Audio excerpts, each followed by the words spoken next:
Good day, listeners from around the world. This is James Jordan coming at you for another edition of the Wide World of Motorsports podcast.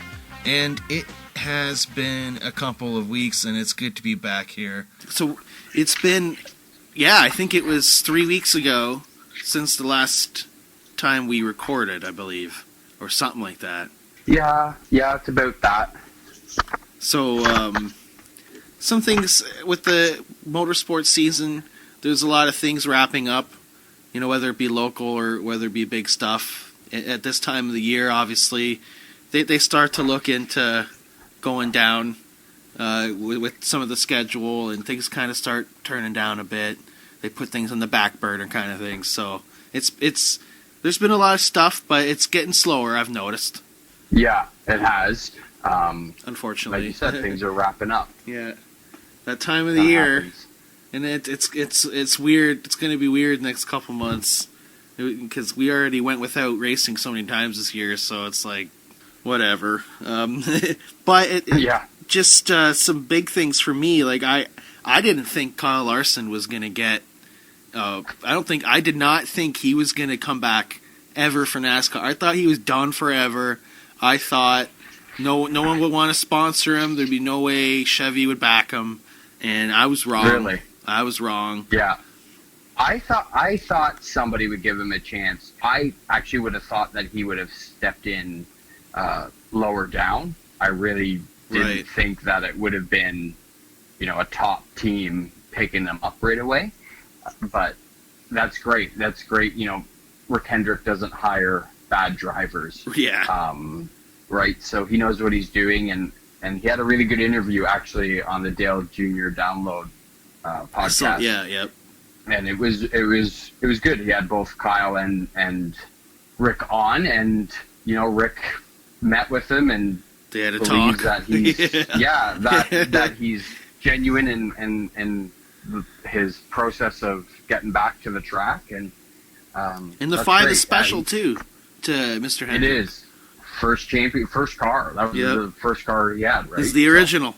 Yeah, that's what he said. So, it definitely means something, and it's got a few championships, that number for Hendrick. It does. I'm really curious as to who's going to sponsor that car. I'm really curious about that. I do think that I read somewhere, I don't know if it was totally confirmed, it may have been like one of those fake Bog Pocris accounts, but I think it was from there.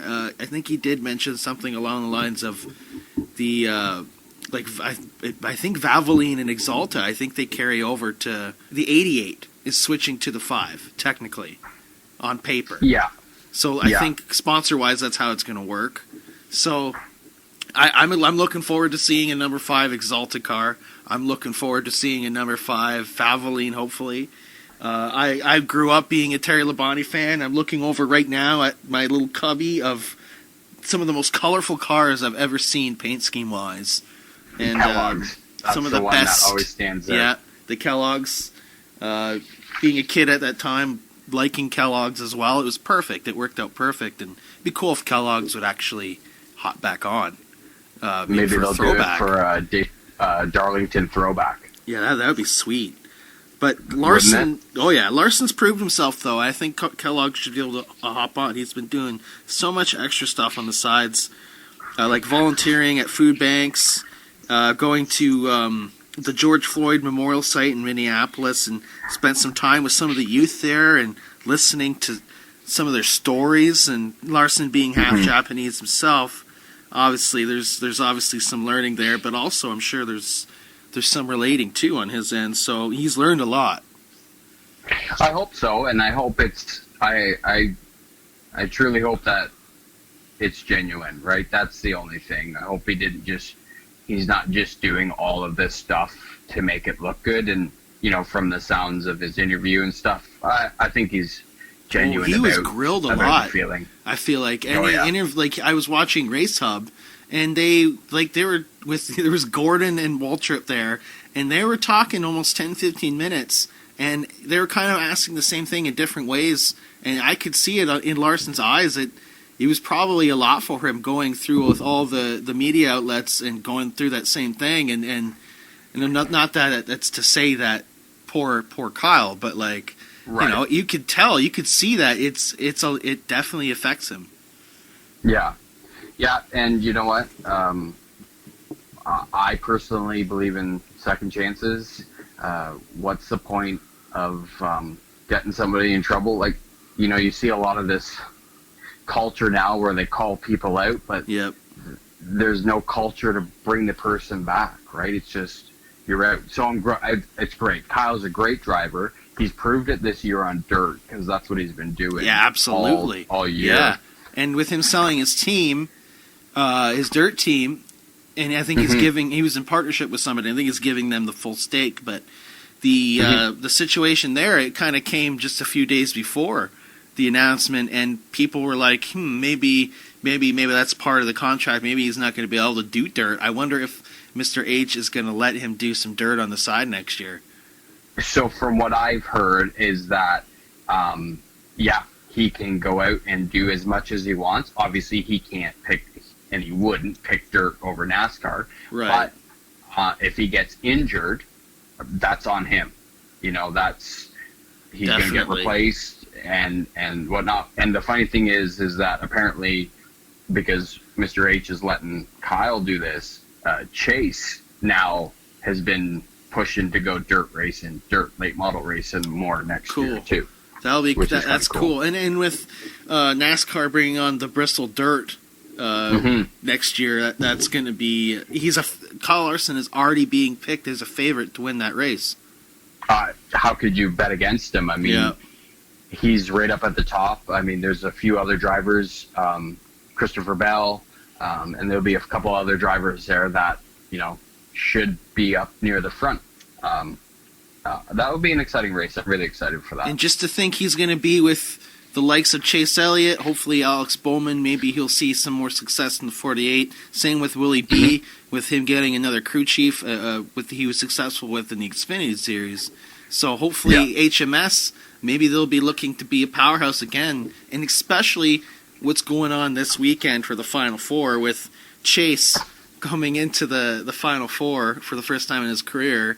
And a fun fact, in 1988, in the year of 1988, the Los Angeles Dodgers won the World Series, and the Los Angeles Lakers won the NBA title, and also, not to be politically biased, but a Republican Party won the election that year. So what's going to happen? You know what I mean? A lot of the stars are aligning for Chase Elliott. Bill Elliott won in 1988 with the championship in the number 9. So there's a lot of stuff. There's a lot of stars aligning. Yeah, I mean, Chase went out and did what he had to do, right? He owned that race in Martinsville. He wasn't in a must-win situation, but he went out and he won the race, and that just... It would have been tight for him if it came down to points. In the end, it would have come tight because look what happened with Harvick and Hamlin there. Just imagine if Chase is in that mix. Who knows how nasty that could have actually gone. Well, that is true. And, I mean, the closer wasn't the closer. He didn't earn his nickname. And that's crazy. He's not going to be in the Final Four. It is crazy. I mean, if you were going to say who's going to win the championship, I mean, it was either him or Denny, right? I picked Harvick in the summer to win the championship. Like, I called it. Harvick's winning the championship, and I probably jinxed it, but I probably jinxed maybe. But, you know, that's racing. You gotta be there. You gotta do it, right? So, yeah, how does Logano... You know, so Logano's in there. Keselowski snuck his way in, and Hamlin basically did, too. Yeah. Well, Keselowski reminds me of, although he won, but when Kurt Busch won his championship back, I don't think that was the first year of the chase. You know, he came into the chase and out of nowhere, and he won the championship, and maybe Brad Keselowski will do that too. But, I mean, Joey won earlier in the year at Phoenix. Yep. Denny won last year. So... I think the Kansas race, or I think it was at Kansas a couple weeks ago, I think that was the spoiler for the final next week at Phoenix. You think so? Yeah. So, and if Truex got in there, even he didn't have a great season, but I would have picked if that went in there, I would have picked Truex if he made it instead of Chase. But Truex didn't even make it as well, so he had an iffy year this year. But whatever.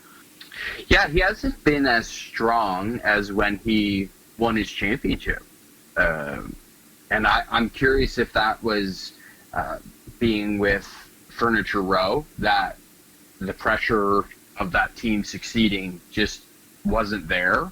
He's at Gibbs. They're a championship team. They expected to do well, right? They have the best Toyotas in the field. Yeah. They're top. So now there's that pressure of, okay, well, you're a champion and a champion team, go out and do it. Whereas when he was with Furniture Row, if he didn't win, it wouldn't have been a surprise. Mm-hmm. If that makes any sense. That's kind of how I see that situation. But just we'll imagine if Kyle made it out of the round of 12 and the round of 8 and got that win at Texas a couple weeks ago. Just imagine how that would have he would have advanced himself to the Final Four. But obviously, we're living in a world of ifs, of course, in that case. But yeah, with Kyle Busch seeing his first win of this season, winning 16 seasons in a row, that would have been great for him going into the Final Four. Well, yeah, that would have been a big deal for him. That would have been a massive confidence boost because he's been so we're not going to make it. He's been so depressing almost. Yeah, So to race and win your way in, I mean, that would have been massive for that team. Must suck to be a Kyle Busch fan right now. Yeah, haters gonna hate. Yeah, yeah. Haters All right, gonna hate. Right. Who do you got picked for the championship for Phoenix this weekend? You know what? I kind of feel I'm feeling Chase. He's going in there. He's not too bad at Phoenix. He's not bad at Phoenix. I mean, Joey won earlier this year, and he's won there back in 2016. And Denny won in 2019. So if you look at stats, I would probably say it's going to be. Given if one of them Joey win the race, what if Harvick just shows that he's good at Phoenix too? What if he wins the race, stinks up the show? Well, and he's won 1, 2, 3, 4, 5, 6, 7. He's won 7 times there. And he drives it a different way than other people do as well. So yeah, if he would have just made it, he was going to be the champion because that's his track. But he didn't do the job that he was supposed to do at Martinsville, and he blew a 42-point lead, which is incredible. Yeah, oh yeah, and unfortunate. I think Hemlin is, as much as people like it or don't like it, I think Hemlin's going to get it. I think this is his year to get a championship. I mean, it would be fitting to get a championship, and then because he's starting the team with Michael Jordan, and True. that would be pretty big for them. But yeah, I'm feeling Chase. I think Chase is going to do it. I would like to see, of the 4, I'd like to see Chase win. All right, we're going to reach out to the fans too here. We got our picks. What's your picks? Let us know. Give us hashtag us or at us at the THEWWOMS and let us know on social media. Who do you think is going to get the championship for the NASCAR Cup Series? Speaking of champions, Indy Car at St. Pete there. It's a good race. Yeah. There's some cautions too in there. There are always cautions on the street circuit like that. But it's funny because that's supposed to be, St. Pete's supposed to be the start of the IndyCar season, and it ended up being the end of the IndyCar season. Right. So it's interesting how that works. Yeah, it is funny how that works. And, Joseph Newgarden did everything that he had to do. He got pole. I'm pretty sure he got pole. He won the race. He dominated that race, really. And but he just couldn't beat the Kiwi, Scott Dixon, for 6th title. Six. Yeah, that's huge. Yeah, that's huge. And that's especially who Jimmy gets to learn from. Yeah, well, yeah, he's going to be in good company next year. But with how wild this year was for IndyCar and all that, he definitely dominated this season. He did, yeah. I mean, it's hard to go into an IndyCar season and not think that Scott Dixon's got a chance of winning the championship. And he did some stuff on the side with sports car too, and was successful. Yeah, he drives. He was driving with Wayne Taylor Racing, I believe, in the DPI Cadillac. So that's good, and he's just had a good year. Dixon. Oh yeah, he's been phenomenal this year. And it's interesting, in a year where people have had a tough time, this guy's had like the greatest time. Yeah, for sure. And then Rookie of the Year went to Rinus VK, the Dutchman, who signed with Ed Carpenter Racing again, which is good. He's a great driver. I like watching Rinus race. And Honda won the manufacturer championship. So, yeah, IndyCar was an interesting year this year, and hopefully next year is only better because it's going to have fans. Yeah, and that's probably, another thing they're all anticipating on is having fans next season, and who knows what's going to happen there, because it's been so hard to tell. But with how IndyCar's gone, though, yeah, with next year, with how the schedule looks, I'm really looking forward to it, and it's going to be a few months of waiting. Obviously, it's going to be a very long winter for the IndyCar fans, and but whatever, I watched most of the races this season. I thought it was a good season. I only missed a couple, and even with the schedule so wacky that it was, I thought it was still some great stuff. And yeah, I think even I may have called it back in the summer as well. I think I may have called Scott Dixon. At least I got one thing right. I'm pretty sure I maybe called Scott Dixon on getting his championship this year. But that to in a season like how it was, to even win it too, as easy as it looked for him, I'm sure there was some tough times there, and I think he should get even more props. Some people are putting asterisks beside some of the sports this year of the champions and stuff, and I'm sure maybe in some situations there should be an asterisk, but in this situation I don't think he should. I think he actually it was probably tougher. Well, that's what I was going to say. I think it was tougher this season, just with everything going on, right? To still come out strong, the team to come out strong, and win through all the challenges that everyone's facing. I don't think there needs to be an asterisk on any of this series. They've raced all the races, right. Like, maybe they didn't go to all of the tracks that they were supposed to. Formula One didn't go to all the tracks that they were supposed to. It's not. I find it hard to say that, well, the driver's undeserving of that win because of the year. Well, you can only race what you can race. They're not in control of the situation, and they're still showing up and doing their job. It's not like Scott Dixon raced and all the other top drivers didn't show up because of COVID. Right. They all still showed up. They all still put their heart and soul on the track, and Scott just proved to be better than them. Yeah, and kind of going back to the Jimmy Johnson thing, it's going to be interesting to see that next year with Jimmy Johnson, the Carvana being his confirmed sponsor and being in the number 48 again. And there's going to be some good company on Chip Ganassi next year. There's going to be great, and he's got the best guy in the series to help teach him, Oh, yeah. Right? I don't know how well Jimmy's going to do. I don't know how well he's going to adapt to it. Hopefully you look at Scott McLaughlin at St. Pete. He won the championship in supercars in Australia. He did well when IndyCar was doing the iRacing series.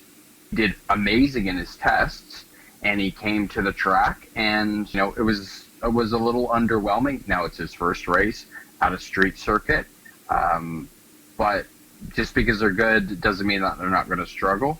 But I think Jimmy's going to put everything into it, right? He's not there to just be a car on the grid. I think he wants top 10s, he wants top 5s, he wants a podium, right? And it's possible that he could achieve that.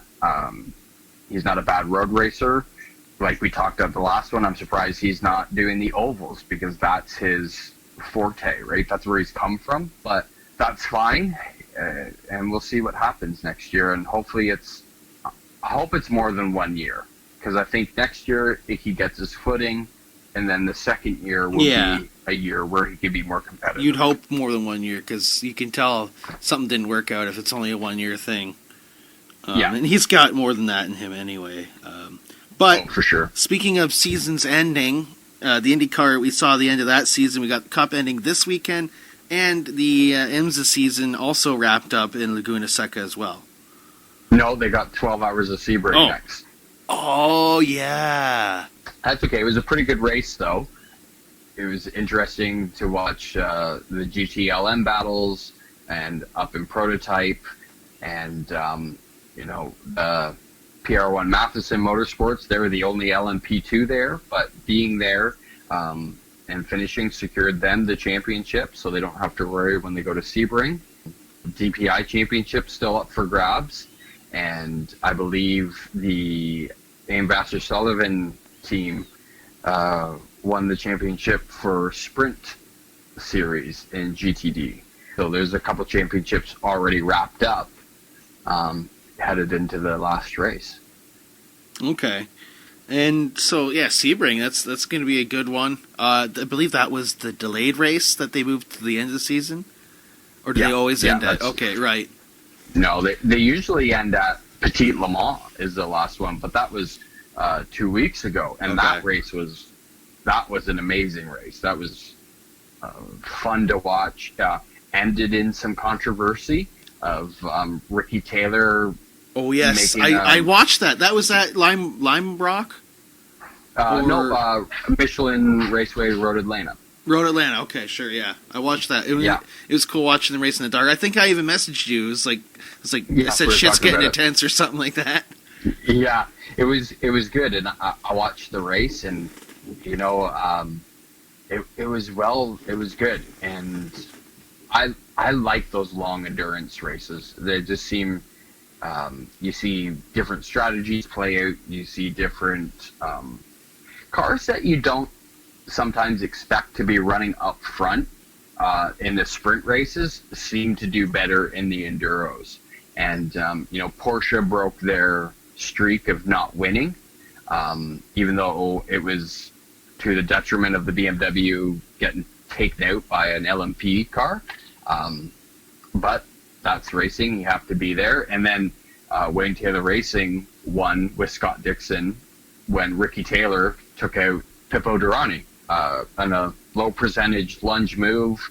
Some would say, I would say, they've been running hard for the last 15 minutes, and Pippo didn't give Ricky a lot of room in a few corners. And I think Ricky just saw an opening and dove in, and to hell with it, he was taking it. I watched that a few times, and and at the end of it, I was just like, that's just racing. That's kind of what I would chalk it up to. Is, 15 minutes to go in a 10-hour race? That's, you're racing for the win there, and race control proved that by they didn't penalize anybody. They let it go. So, race control and IMSA is really good. Bo Barfield's a great race director. He calls a spade, but he knows when to let the guys race and deal with the matters themselves. And they'll be wrapping that up in this weekend or next weekend? Next weekend. Next week, okay. So we'll definitely be. I'll definitely be watching that one for sure because it's the last one, and I've been watching. Yeah. I've been even watching post-race stuff lately, last month or so, just because I know it's going to be a long couple of months, and with no hockey. Not that I watch hockey. There's no basketball for who knows right now. That's up in limbo. Yeah. Baseball, they're saying that's going to be up. Who knows what's going to happen there if it's going to start normal again. There's going to be no sports in the next couple of months. I'm not a big football guy. I don't watch. I thought it was fun playing in the schoolyard back in the day. That's about it. So it's going to be tough because all I got right now is the racing, and I'm watching everything right now, and even practice and qualifying, just stuff like that for in IMSA. I know NASCAR hasn't had practice and qualifying, but there's there's none of that really, unfortunately. But I'm just watching everything right now, so it sucks as everything's wrapping up. It is what it is, right?